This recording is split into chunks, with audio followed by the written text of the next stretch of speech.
जिस दिन तुम और जूलिन का झगड़ा हुआ, तुम्हें किसी ने धोखा दिया है। जिलियन ने अपनी बेटी जूजू को 500 युआन का तोहफा बेच दिया और वह जू चाओनान को दे दिया ताकि वह शादी कर सके। अब वह जूजू को लीजिंग से कम साथ रहने की शिकायत करती है।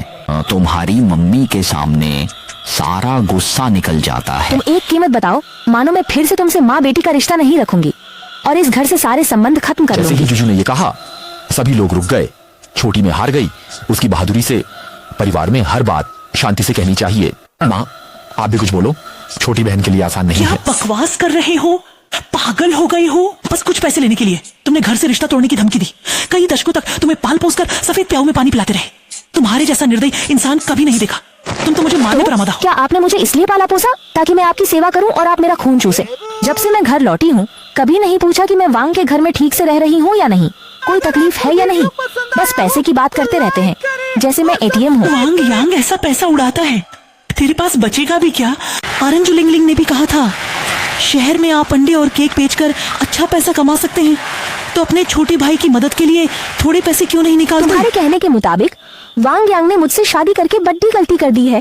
काफी बड़ा उपहार देने पर भी और पैसों की कमी रह जाती थी और बाद में भी इस अंतहीन गड्ढे को भरते रहना पड़ता था।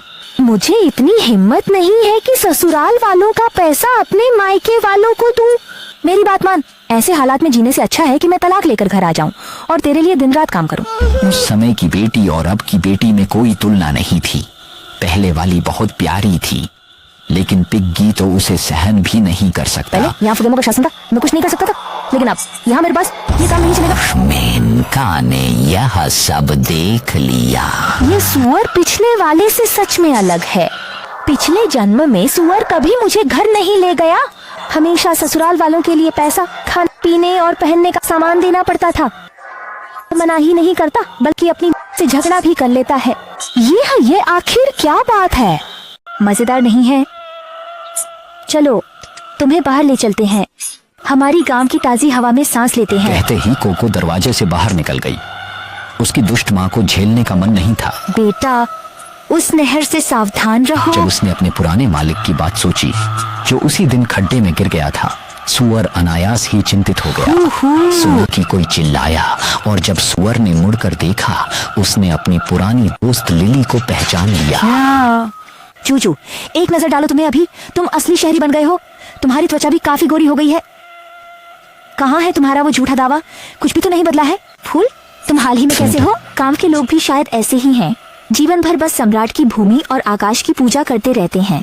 एक बात है जो शायद तुम नहीं जानते, जिस दिन तुम जूलिन के साथ थे और नहर में गिरे थे, किसी ने तुम्हें फंसाया था। बम्बू हैरान होकर रुक गया। असल में गोल बांस पानी में नहीं गिरा था। उस दिन सुबह जब हल्का उजाला हुआ, मेरी पत्नी ने कहा कि वह कुछ चावल केक पकाने के लिए कहीं जाना चाहती है। जैसे ही हम बाहर निकले, हमने देखा कि जू लिंगलिंग उसे उस पानी के नाले के पास कुछ कर रही थी। मेरी पत्नी ने तब इस बात पर ध्यान नहीं दिया। बाद में सुना कि तुम पानी के खड्डे में गिर गए थे। मेरी पत्नी खास तौर पर उस खड्डे के पास जाकर देखा और पाया कि नदी के किनारे तेल गिरा हुआ था। लेकिन बाद में सुना कि तुमने रिश्तेदारों से झगड़ा किया। मेरी पत्नी को गलतफहमी का डर था, इसलिए उसने इस बारे में कुछ नहीं कहा। इन बदमाशों ने ये सब क्यों किया, कौन जाने। वो जू लिंगलिंग सच में कमाल की चीज नहीं है। उसने इस चाल का इस्तेमाल करके तुम्हें फंसाया। बोलो, क्या तुमने इस बारे में किसी और से बात की है? नहीं ना, बस मुझे और मेरी बीवी को पता है। तो फिर ठीक है, हुआ। मुझे ये बात बताने के लिए धन्यवाद, लेकिन इसे अभी किसी और से मत कहना, ठीक है? मेरे पास एक अलग योजना है। हालांकि होहा कुछ समझ नहीं पाई, फिर भी उसने पिग्गी को जवाब दे दिया। और एक तरफ कोको को जब उस दिन का किस्सा याद आया, तो उसके मन में अचानक एक शक का बीज उभर आया। क्या जो लिंगलिंग को पता है कि पापा जल्द ही मर सकते हैं? लेकिन अगर शर्तों पर गौर करें तो पापा कैसे भी हे-फे के पापा से बेहतर है। यह मामला क्या है? क्या वह मुझसे शादी चाहता है? शादी के बाद पिग्गी कोको को लेकर शहर चली गई। जैसे ही वह आंगन के दरवाजे पर पहुंची, उसने भीड़ देखी। पिग्गी पास गई और देखा, अरे ये तो मालूम पड़ा कि जू लिंगलिंग की सासू माँ है मादाफन, जो अंडा केक और सूरजमुखी केक बेच रही है। मार्टिन ने जैसे ही पिग्गी को देखा, जोर से चिल्लाने लगा, ऑमलेट केक स्वादिष्ट और सस्ता, ये सब मोहल्ले वाले हैं। हम बड़ी मेहनत से पैसा कमाते हैं। कुछ लोग जैसे बेवजह ज्यादा पैसे मांगते हैं, वो नहीं। आइए स्वाद मादा चखें। फिंची ने सोचा कि वो सुअर को बुरी तरह रगड़कर साफ कर सकती है, लेकिन सुअर ने उसे ध्यान नहीं दिया। एक नजर डाली और वापस घर चला गया। माँ, आपने आज सब बेच दिया है। कितना कमाया? कुछ भी नहीं कमाया। पूरा दिन बेचने की कोशिश की, कुछ भी नहीं बिका। माँ मजाक मत करो, मेरे बनाए हुए ऑमलेट केक स्वादिष्ट और सस्ते हैं, क्या वो नहीं बिकेंगे? क्या आपने उन्हें रखने की कोशिश नहीं की? नहीं मानते तो खुद जाके देख लो। झू लिंगलिंग ने हस्तकला सीखने में इतनी मेहनत की, बड़ी कमाई की उम्मीद से इंतजार कर रही थी, लेकिन अब कोई भी चीज नहीं बिक रही है। उसे यह कैसे सहन हो सकता है? जरूर तुम्हारी पत्नी नहीं खरीदेगी, इसलिए उसने खुद ही जाकर बेचने का फैसला किया। और अगले दिन झू लिंगलिंग थकान से हांफते हुए रात तक बेचती रही, लेकिन एक भी नहीं बिका। बेटी, हम जो कर सकते थे वो बहू वापस आ गई। बताओ, क्या तुमने सारे केक बेच दिए?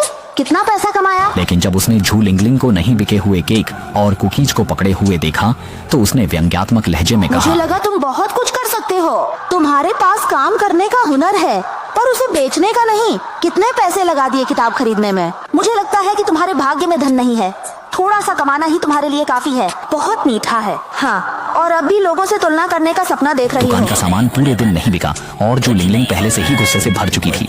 मगर जब मिस्टर मा ने ये कहा तो झू लिंगलिंग तुरंत नियंत्रण में नहीं रह पाई। वांग एक सिया रो पड़ा और फिर मुसीबतें भी आ गईं।